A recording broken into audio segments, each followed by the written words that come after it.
Welcome to the Art of Sweet HEIST, and this is episode 3. We're going to be looking at how visual effects shoots were made and how they supported the story.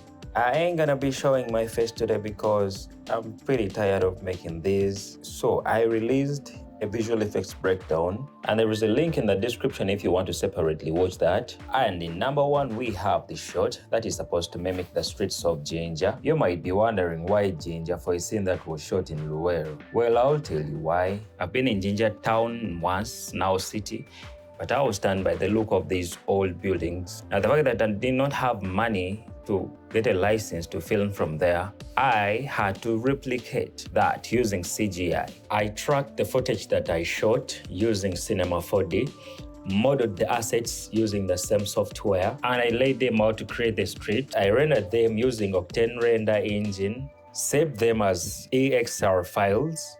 That comes with different layers that I would later composite using After Effects. And this is the time that I had not learned about the SS workflow. This digital street can be seen in this shot with 3D CAM models from Sketchfab, which is a website where you can download 3D models. Because I could not take that much time modeling assets when I could just download them from a website that literally gives them out for free. And in this shot, we can still see the digital street through the windshield. For the shots that didn't require a lot of details from the street renders, I used a single frame that I tracked into the footage. And this is probably because there was no need to exhibit parallax, because these were out of focus and almost blown out by the difference in exposure. For the master shot of the bank, it had a lot of green in it, so we had to get rid of the green to try and capture the townscape of Jinja. Added in the car from the street shot we discussed first, and the motorbikes for continuity purposes.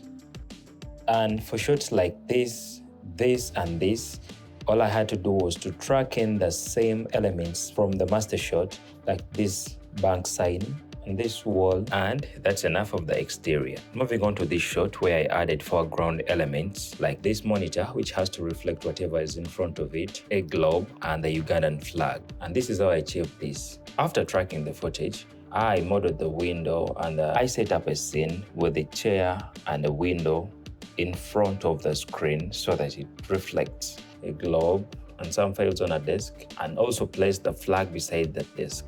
The chair and the globe are from Sketchfab still, because I did not have time to model that. And you might be wondering why I did not just download the window from Sketchfab the way I downloaded the chair and the globe. Well, I'll tell you why. It's because of this reference shot that we took for us to get the actual aesthetics of the windows. Sometimes you just can't find a model and you just have to model it from scratch. The files on the desk did not make it to the shot because of the aspect ratio of the film. This composition is meant to show that this is a functioning bank and not an abandoned post office building. And for this shot, all we had to do was to make it feel like a screen from a bank camera's perspective, and that is why we add the Venetian blinds. Are they called that? Anyways, before that, we had to add that forex thingy with some animated texts using After Effects, and we had to erase this bag and this poster because they were not necessary. Oh, and correcting the ceiling. Speaking about correcting the ceiling, we did the same thing with this shot and this shot. And that brings us to this shot where I had to replace a toy gun with a 3D rendered model of a gun so that we can capture intensity with the ejection of the bullet case. Yeah, and it sure worked, because I happened to watch this twice in the theater alongside audience that gave me that reaction. I don't think if I had left it the way we shot it as a toy, it would have given the same impact. I achieved this by tracking the toy gun using GeoTracker by Keen Tools. I cleaned the animation using Cinema 4D and also animated the ejection of the bullet case from the gun, rendered using Octane Render, then composited using After Effects. Moving on to this shot that is supposed to act as a bridge to the two worlds. And remember from the first episode, I said young Zawe and his father in the bank is what we filmed first. And so here we were trying to bridge them to the grown-up Zawe. And there was only one way we thought about was to use a full digital environment. As you can see, the foreground elements were just cut out, which is Zawe on a desk and Bali were filmed at the National Theatre, from which shot we rotoscoped them. And in the background, we have Zawe's father and young Zawe, which we filmed separately in Luero at graphics room. And for the environment, I modeled low poly geometry, which I embedded high quality materials too. I populated the scene with grass using Octane Render's scatter. For the background falling and tearing, I projected a clean image on a plane, then simulated the plane as a cloth, and voila!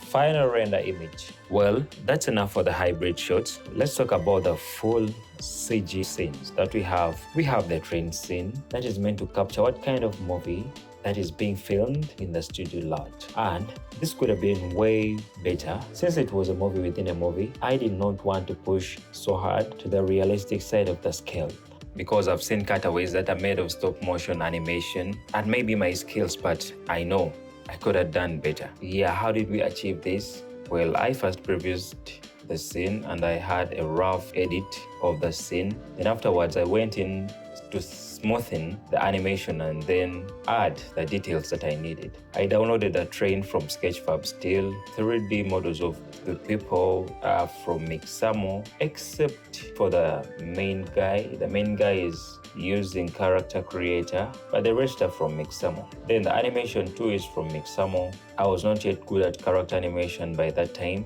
so I had to use Mixamo. And yes, rendered using Octane and composited using After Effects. And in this shot, I wanted to capture the soul of the bank, which is money that we never had on set, and also squeeze in that money counter to still add more life to the scene. To achieve this, I set up a full 3D scene and had two cameras, one pushing in and one overhead. And the creative bit about this was to animate the money jumping out of the counter. I used a single low poly plane with just enough faces to give an illusion of the paper that I restricted movement of by fixing one side and letting loose of everything else. So when the simulation is activated, everything else about the paper folds, keeping in place the fixed points of that paper, and the wind blows it back at the right angle. Then afterwards, I saved this as an alembic, which alembic I would import back into the project, which has the modeled counter, and animated the plain alembic to seem as if it is jumping out of the counter. And yes, I modeled that myself because I could not find the kind of money counter that I wanted. And for the display in the screen, I animated that separately in After Effects, then exported it into Cinema 4D as a texture, placed it on the screen. Then yeah, we had the counter. Yes, and before I forget, let's talk about this scene. This scene was meant to be a high-octane car chase game. And when you look at its original storyboard that I drew right here, you can see that we're going to start with the word go on screen, then have a cop car in the right lane that was going to swerve into the player's lane, then the player would swerve into the other lane, then the camera passes through the car. That is when we're supposed to get a glimpse of the player parting a gas cylinder. And when we can see the back of the car, we can also see money flying out. This was supposed to act as a foreshadow of the money and the heist that we were supposed to see later in the film. Jonah would hit pause, and that's when he was going to realize that, oh, someone is calling me. And I got this 3D model from Mixamo, which I had animated because of the movements that I specifically wanted for this. Got the car from Sketchfab and placed them in the environment that I created. This is my least favorite scene. The CCTV insert shot was inspired by a shot from Sicario. As you can see, we have some wave going all over to show that this hasn't been cleaned for some good time. And these are just PNG images with an alpha channel, and I put them on a plane and warped them to create that hangy feeling of a spider web. The trick here was to push the details and the materials to make them seem as if they were part of the scene. And finally, the end credits. Now, these were supposed to keep the audience watching until we got into the post-credit scene. So they had to exhibit a given level of appeal. I modeled various assets for this and made some simulations. We had to keep a balance between 2D animation and 3D animation. And that brings us to the end of this episode. Next episode, we're going to be talking about the sounds of Sweet HEIST. Goodbye.